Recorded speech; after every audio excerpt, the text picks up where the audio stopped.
তাহলে বন্ধুরা, আমি এই চ্যানেলে একটি নতুন সিরিজ শুরু করতে যাচ্ছি। আশা করি আপনাদের এই সিরিজটি ভালো লাগবে। এখানে আমাদের মুচেনের গল্প দেখানো হয়েছে, যে একটি মেয়ে ললিকে কিছু লোকের হাত থেকে বাঁচায়।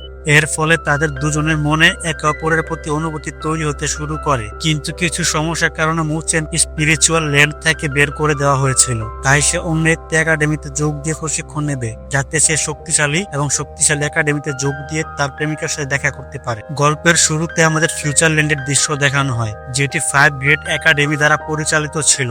এই স্পিরিচুয়াল ল্যান্ডে কয়েকশো বছরে একবার একটি বিশেষ ইভেন্ট হতো, যেখানে গ্রেট থাউ ওয়ার্ল্ডের সমস্ত তরুণ প্রজন্মের লোকেরা অংশগ্রহণ করত এবং এই স্পিরিচুয়াল ল্যান্ডের চ্যাম্পিয়ন হওয়ার জন্য লড়াই করত। এই ইভেন্টে মুচেন অংশ নিয়েছিল, যে আমাদের গল্পের প্রধান নায়ক। সে তার ব্লেড দিয়ে লোকদের উপর আক্রমণ করছিল, যার ফলে কিছু লোক আহত হয় এবং অনেক লোক মারা যায়। ঠিক তখন আকাশ থেকে একজন এল্ডার বলেন যে, তুমি স্পিরিচুয়াল ল্যান্ডের নিয়ম ভেঙেছ এবং নিরীহ লোকদের মেরে ফেলেছ, এর জন্য তোমাকে শাস্তি দেওয়া হবে। মুচেন বলে যে জিজওয়ানকে আমার হাতে তুলে দিন। জিজওয়ান ছিল স্পিরিচুয়াল ল্যান্ডের অংশকারীদের মধ্যে একজন, যে তার কিছু সঙ্গীদের সাথে মিলে মুচেনকে মারার পরিকল্পনা করেছিল। তাই মুচেন তাকে মারতে চেয়েছিল এবং তার সমস্ত লোকদের মেরে ফেলেছিল। সে এই এল্ডারকে বলে যে জিজওয়ানকে আমার কাছে দিয়ে দিন। এতে এল্ডার রেগে গিয়ে বজ্রপাত দিয়ে তার সামনে আক্রমণ করেন। মুচেন তাদের আক্রমণে ভয় পায় না। এল্ডার বলেন যে, তোমার সাহস অনেক বেড়ে গেছে। তুমি বিনা কারণে নিরীহ লোকদের মেরে এখানে গণহত্যা করেছ। এটি একটি রক্তাক্ত অপরাধ। এর জন্য তোমাকে মৃত্যুদণ্ড দেওয়া হবে। অন্য একজন এল্ডার বলেন যে, এত তাড়াহুড়ো করবেন না। মুচেন কোনো কারণে নিশ্চয়ই নিয়ম ভেঙেছে। আমাদের প্রথমে তার সাথে কথা বলা উচিত। তখন এই মুচেনের বাবা বলেন যে, তোমরা কি সবাই পাগল হয়ে গেছো? সেই বিস্ট প্রথমে আক্রমণ করেছিল, এতে আমার ছেলের কোনো দোষ নেই। এল্ডার বলেন যে, আপনি কি ধরনের কথা বলছেন? যদি মুচেন সেখানে না থাকতো, তাহলে বিষ্টও সেখানে আসতো না। এছাড়া মুচেন জুডিয়ানকে সব জিনিসের মধ্যে জড়িয়ে ফেলেছে।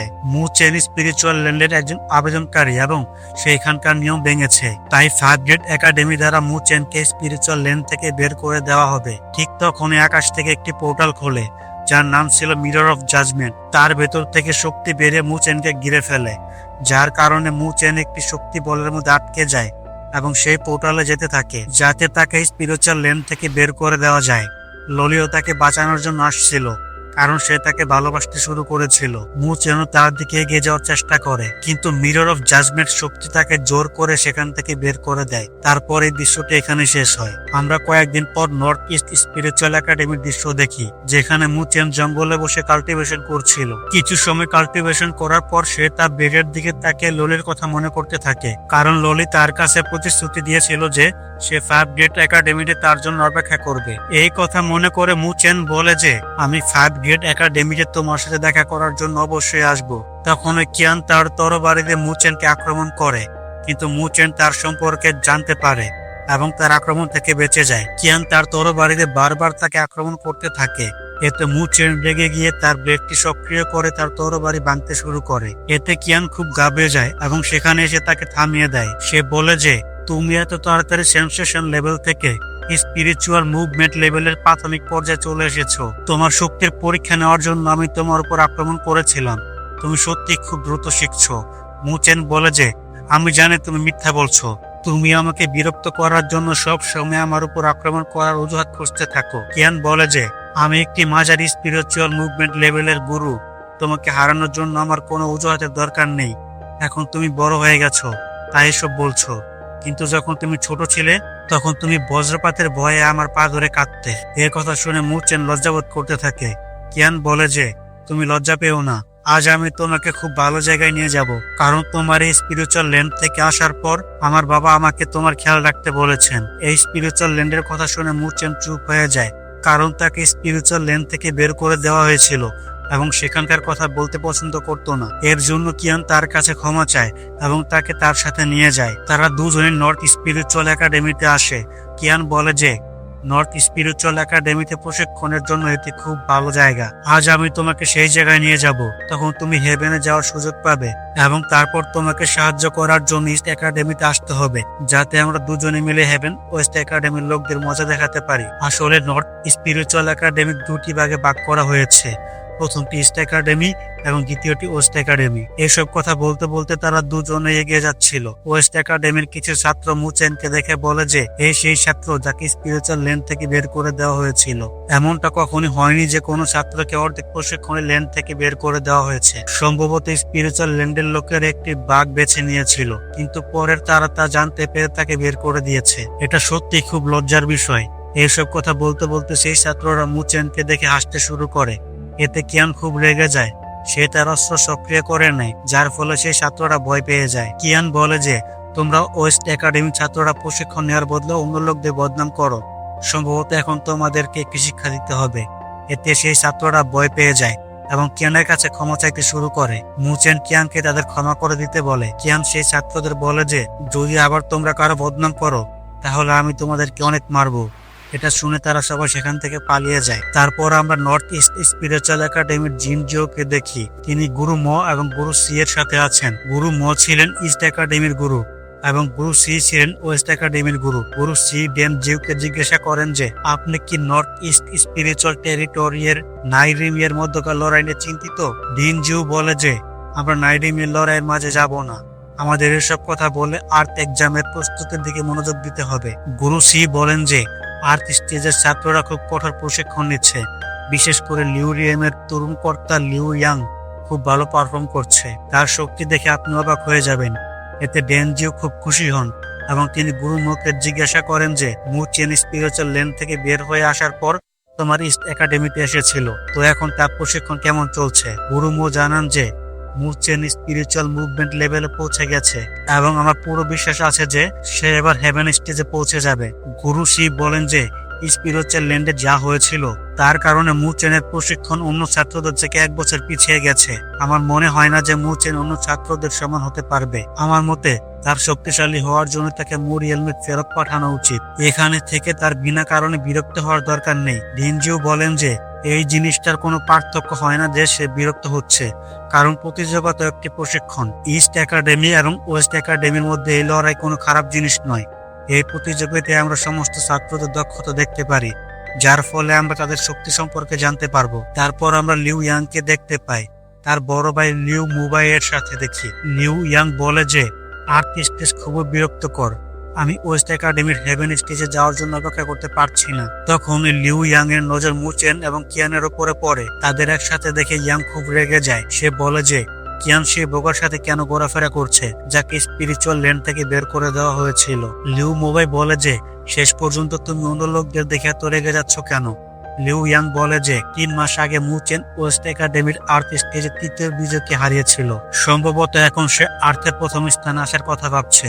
লিউ মোবাই বলে যে তুমি অন্য লোকদের দিকে মনোযোগ দিও না, কারণ পরীক্ষা আসছে সামনে এবং যে কোনো মূল্য তোমাকে আর্থের প্রথম স্থানে এসে হেভেনে যেতে হবে। লিউ ইয়াং বলে যে প্রথম স্থানে আসা কোনো বড় ব্যাপার নয়, কারণ আর্থ স্টেজে আমার থেকে শক্তিশালী কেউ নেই, কিন্তু আমি জানি না যে কিভাবে হেভেনে যাওয়া যায়। লিউ মোবাই বলে যে বিজয়ী হওয়ার পর ইস্ট একাডেমি এবং ওয়েস্ট একাডেমি যাকে আর্থ থেকে বেছে নেবে সেই হেভেনে পৌঁছে যাবে। সে অন্য ছাত্রদের চেয়ে বেশি প্রশিক্ষণের সংস্থান পাবে। এতে 5 গ্রেড একাডেমিতে যেতে অনেক সাহায্য হবে। 5 গ্রেড একাডেমির কথা শুনে লিউ ইয়াং খুব খুশি হয়ে যায়। সে বলে যে আমি তোমার সাহায্যে প্রথম স্থানে আসব। লিউ মোবাই বলে যে আমাদের লিউ রিয়েলমে কোনো না কোনো দিন তো পুরো নর্থ স্পিরিচুয়ালের রাজা হবে। তারপর তুমি মু রিয়েলমের তরুণ কর্তার সাথে যা খুশি তাই করতে পারবে। আসলে মু চেনের বাবা মু রিয়েলমের নেতা ছিলেন এবং মু চেন তরুণ কর্তা ছিল। লিউ ইয়াং জিজ্ঞাসা করে যে আমাদের বাবা কি মু রিয়েলমের সাথে লড়াই করার কথা ভাবছেন? লিউ মোবাই বলে যে যাই হোক না কেন আমাদের লিউ রিয়েলমে যেন না হারে। মু চেন এবং কিয়ান দুজনে প্রশিক্ষণ গ্রাউন্ডের দিকে যাচ্ছিল। কিছু ছাত্র কথা বলছিল যে ওয়েস্ট একাডেমির ছাত্ররা আবার এখানে এসে ঝামেলা করছে। তারা এত বেশি শক্তিশালী যে কিং শানও তাদের মোকাবেলা করতে পারবে না। আমাদের তাড়াতাড়ি গিয়ে গুরু মোকে এই ব্যাপারে জানাতে হবে। এই কথা শুনে মু চেন এবং কিয়ান চমকে যায় এবং কিছু ভাবতে শুরু করে। তারপর আমরা ওয়েস্ট একাডেমির ছাত্রদের দেখি। তারা ইস্ট একাডেমির ছাত্রদের বিরক্ত করছে এবং তাদের মারছে। ইস্ট একাডেমির একজন ছাত্র তাদের আক্রমণ করতে যায়, কিন্তু তারা তাকে লাথি মেরে নিচে ফেলে দেয়। ওয়েস্ট একাডেমির ছাত্ররা তাদের মারতে শুরু করে, কিন্তু তখন কিং শান সেখানে এসে তাদের থামিয়ে দেয় এবং সেই ছাত্রদের সাথে লড়াই করতে শুরু করে। সে একাই 2 ছাত্রের সাথে লড়াই করছিল। এই সুযোগ নিয়ে ওয়েস্ট একাডেমির সিনিয়র ছাত্র মো ইওয়ান তার উপর আক্রমণ করে, যার ফলে সে দূরে পড়ে যায় এবং অনেক আঘাত পায়। কিং শান তাকে বলে যে এটা ইস্ট একাডেমির প্রশিক্ষণ গ্রাউন্ড, তাহলে তোমরা ওয়েস্ট একাডেমির লোকেরা এখানকার ছাত্রদের বিরক্ত করছো কেন? ইওয়ান বলে যে তোমাদের ইস্ট একাডেমি এত দুর্বল যে তোমরা তোমাদের গ্রাউন্ডও রক্ষা করতে পারো না এবং তোমরা সবাই মার খাওয়ার যোগ্য। এতে রেগে গিয়ে একজন ছাত্রী বলে যে যদি তোমার লড়াই করার এত শখ হয় তাহলে মাঠে গিয়ে লড়াই করো, এখানে এসে অন্য ছাত্রদের প্রশিক্ষণ কেন নষ্ট করছো? ইওয়ান তাকে বলে যে আমি জানতাম না যে ইস্ট একাডেমিতে তোমার মতো সুন্দর জুনিয়রও আছে। ভালো হবে যে তুমি এই বোকাদের ছেড়ে আমাদের ওয়েস্ট একাডেমিতে চলে আসো, সেখানে তুমি খুব খুশি থাকবে। এতে কিং শান খুব রেগে যায় এবং সে ইওয়ানকে আক্রমণ করতে যায়, কিন্তু ইওয়ান তার হাত ধরে নেয় এবং তাকে লাথি মেরে দূরে সরিয়ে দেয়। তারপরও কিং শান হার মানে না এবং তার সাথে লড়াই করতে থাকে। সে তাকে আক্রমণ করতে আসে, কিন্তু ইওয়ান তার জাদুকরী মুষ্টি দিয়ে তার উপর একটি আক্রমণ করে, যার ফলে কিং শান দূরে গিয়ে পড়ে এবং অনেক আঘাত পায়। ইওয়ান বলে যে তুমি একজন পরাজিত ব্যক্তি, তুমি এখনো স্পিরিচুয়াল মুভমেন্ট লেভেলে পৌঁছনি এবং তোমার তো সাহস বেড়ে গেছে যে তুমি আমার সাথে লড়াই করছো। কিং শান বলে যে যদি মু চেন এখানে থাকতো তাহলে তোমার মতো ওয়েস্ট একাডেমির বোকারা এখানে এসে নিজের ইচ্ছা মতো করার সুযোগ পেত না। এতে ইওয়ান খুব রেগে যায়। সে বলে যে তোমার সাহস এত বেড়ে গেছে যে তুমি আমাকে মু চেনের সাথে তুলনা করছো, এখন আমি তোমাকে জীবিত ছাড়বো না। সে তার জাদুকরী মূর্তি সক্রিয় করে এবং তার উপর একটি শক্তিশালী আক্রমণ করে, যার ফলে সেখানে একটি বিস্ফোরণ হয়। কিন্তু মু চেন কিং শানের সামনে চলে আসে এবং সে আক্রমণটি ব্যর্থ করে দেয়। মু চেন ইওয়ানকে দূরে সরিয়ে দেয় এবং কিং শানকে বলে যে তুমি খুব ভালো কাজ করেছো, কিন্তু এখন আমি এটা সামনে নেব। মু চেন ইওয়ানকে বলে যে আমি তোমার সামনে চলে এসেছি, তোমার কি আমার সাথে কোনো সমস্যা আছে? সে বলে যে আমাদের নর্থ স্পিরিচুয়াল টেরিটরিকে 10 বছরের একবার স্পিরিচুয়াল ল্যান্ডে যাওয়ার সুযোগ মেলে, কিন্তু তোমার মতো বোকারা সেই সুযোগ নষ্ট করে দিয়েছে। যদি তোমার জায়গায় আমাদের সিনিয়র লিউ মোভাইকে স্পিরিচুয়াল ল্যান্ডের জন্য বেছে নেওয়া হতো তাহলে আজ আমাদের নর্থ স্পিরিচুয়াল টেরিটরির এত বড় অপমান হতো না। কিয়ান তার মানুষের শক্তি দিয়ে মুচেনকে বলে যে তুমি ওয়েস্ট একাডেমির বোকাদের সাথে এত কথা বলছো কেন? তাড়াতাড়ি তাদের শিক্ষা দিয়ে বিষয়টি শেষ করো। মুচেন তাদের সাথে লড়াই করার জন্য বলে, তখন ইওয়ান তার সঙ্গী ছাত্রদের সাথে মিলে তার উপর আক্রমণ করতে আসে। মুচেন লাথি মেরে ইওয়ানকে দূরে ফেলে দেয় এবং অন্য ছাত্রদের সাথে লড়াই করতে থাকে। সে একে একে তাদের দূরে ফেলে দেয়। এতে ইওয়ান খুব ভয় পেয়ে যায়। সে বলে যে তুমি খুব বড় ভুল করেছ, আমাদের ওয়েস্ট একাডেমির বস লিউ ইয়াং তোমাকে এর জন্য শাস্তি দেবে। এই বলে ইওয়ান সেখান থেকে পালানোর চেষ্টা করে, কিন্তু মু চেন তার সামনে চলে আসে। সে বলে যে যদি তুমি নিরাপদে এখান থেকে যেতে চাও তাহলে প্রথমে তোমাকে আমাদের কাছে ক্ষমা চাইতে হবে। ইস্ট একাডেমির সমস্ত ছাত্ররা তাকে ক্ষমা চাইতে বলে, কিন্তু ইওয়ান ক্ষমা চাইতে অস্বীকার করে। এতে মুচেন রেগে গিয়ে তার উপর আক্রমণ করার জন্য তার দিকে এগিয়ে যায়। তখন ইওয়ান তার ফ্লেম পাম্প দিয়ে তার উপর আক্রমণ করে, যার ফলে সবাই ভয় পেয়ে যায়। তাদের মনে হচ্ছিল যে মুচেন সে আক্রমণটি থামাতে পারবে না, কিন্তু মুচেন সহজে তার সমস্ত আক্রমণটি থামিয়ে দেয়, যার কারণে ইওয়ান নিচে পড়ে যায়। সে ভাবে যে মুচেন সদ্য স্পিরিচুয়াল মুভমেন্ট লেভেলে পৌঁছেছে, তাহলে সে এত বেশি শক্তিশালী কিভাবে হয়ে গেল? ইওয়ান খুব ভয় পেয়ে যায় এবং মুচেনকে শান্ত থাকতে বলে।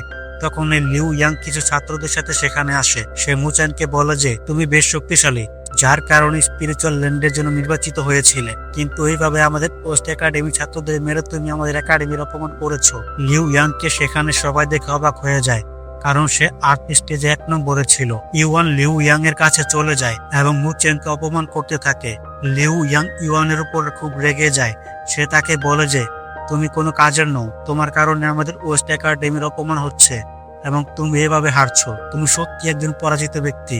লিউ ইয়াং মুচেনকে বলে যে তোমাকে বলতে হবে যে তুমি বিনা কারণে ওয়েস্ট একাডেমির ছাত্রদের কেন মেরেছো। মুচেন বলে যে আমি বিনা কারণে কাউকে মারিনি, ওয়েস্ট একাডেমির ছাত্ররা ইস্ট একাডেমির প্রশিক্ষণ গ্রাউন্ডে এসে ছাত্রদের বিরক্ত করছিল এবং তাদের মারছিল, সেই জন্য আমি তাদের শিক্ষা দেওয়ার জন্য এসব করেছি। এটা দেখে ইস্ট একাডেমির ছাত্ররা আহত হওয়ার ভান করতে থাকে। এতে লিউ ইয়াং খুব রেগে যায় এবং সে বলে যে তুমি কেবল ভাগ্যবান ছিলে, যার কারণে এই স্পিরিচুয়াল ল্যান্ডে নির্বাচিত হয়েছিলে, কিন্তু এখন তোমাকে সেখান থেকে বের করে দেওয়া হয়েছে, তাহলে এত অহংকারী কেন হচ্ছ? মুচেন তার শক্তি সক্রিয় করে নেয় এবং বলে যে তুমি আমার সাথে লড়াই করে দেখে নাও, তারপর তুমি জানতে পারবে আমি ভাগ্যক্রমে স্পিরিচুয়াল ল্যান্ডে নির্বাচিত হয়েছিলাম নাকি আমার প্রতিভার কারণ হয়েছিলাম। এটা শুনে লিউ ইয়াংসু তার শক্তি সক্রিয় করে নেয় এবং তার উপর আক্রমণ করতে শুরু করে, যার ফলে কিওয়ান ঘাবড়ে যায়, কারণ তার বিশ্বাস ছিল না যে মুচেন তার আক্রমণ থেকে বেঁচে থাকতে পারবে। কিন্তু তখন গুরুমো সেখানে আসেন এবং তাদের দুজনকে থামিয়ে দেন। এতে কিওয়ান খুশি হয় কারণ এখন লিউ ইয়াং মু চেনকে আঘাত করতে পারবে না। গুরুমো বলেন যে যদি তোমরা একাডেমিতে লড়াই করতে চাও তাহলে তোমাদেরকে এরিনায় গিয়ে লড়াই করতে হবে। তোমরা কি প্রশিক্ষণ গ্রাউন্ডে লড়াই করে শাস্তি ভোগ করতে চাও? এটা শুনে মু চেন এবং লিউ ইয়াং তাদের শক্তি নিষ্ক্রিয় করে নেয়। লিউ ইয়াং বলে যে আমাদের এরিনায় গিয়ে লড়াই করতে কোনো সমস্যা নেই, কিন্তু মু চেন এর জন্য প্রস্তুত হবে না, কারণ সে আমাকে ভয় পায়। মু চেন বলে যে আমি কুকুরকে মেরে আমার হাত নোংরা করতে চাই না। গুরুমু তাদের দুজনকে বলে যে 10 দিনের মধ্যে পরীক্ষা আছে এবং শেষ সময় তোমরা কোনো বাধা ছাড়াই লড়াই করতে পারবে, এবং যে কেউ পরীক্ষায় প্রথম আসবে তাকে 5 গ্রেড একাডেমিতে যাওয়ার সুযোগ দেওয়া হবে। এই কথা শুনে মু চেনের আবার সেই মেয়েটির কথা মনে পড়ে যে তাকে 5 গ্রেড একাডেমিতে দেখা করতে বলেছিল। লিউ ইয়াং বলে যে গুরুমু ঠিকই বলেছেন, এখন তুমি পরীক্ষায় আমার থেকে বাঁচতে পারবে না। মু চেন বলে যে আমি কিছু করতে পারি না, আমাকে পরীক্ষায় কুকুরকে মারতেই হবে। এটা শুনে ইস্ট একাডেমির ছাত্ররা হাসতে থাকে। এতে লিউ ইয়াং খুব রেগে যায়, কিন্তু সে কিছু করতে পারে না। তাই সে তার সঙ্গী ছাত্রদের সাথে সেখান থেকে চলে যায়। কিওয়ান মু চেনের কাছে আসে এবং তাকে বলে যে তুমি পরীক্ষায় তার সাথে লড়াই করতে হ্যাঁ কেন বলেছো? কারণ তোমার তার সাথে লড়াই করার দরকার নেই। তুমি এখন স্পিরিচুয়াল আর্টস অনুশীলন করোনি, তাই তার সাথে লড়াই করতে তোমার অনেক কষ্ট হবে। মু চেন বলে যে তুমি চিন্তা করো না, আমি জানি কি করতে হবে এবং আমি তাকে সামনে নেব। আর এখানে প্রথম এবং দ্বিতীয় পর্ব শেষ হয়। যদি আপনাদের ভালো লেগে থাকে তাহলে ভিডিওটি লাইক করার পাশাপাশি চ্যানেলটি সাবস্ক্রাইব অবশ্যই করে নেবেন। দেখা হবে পরের ভিডিওতে।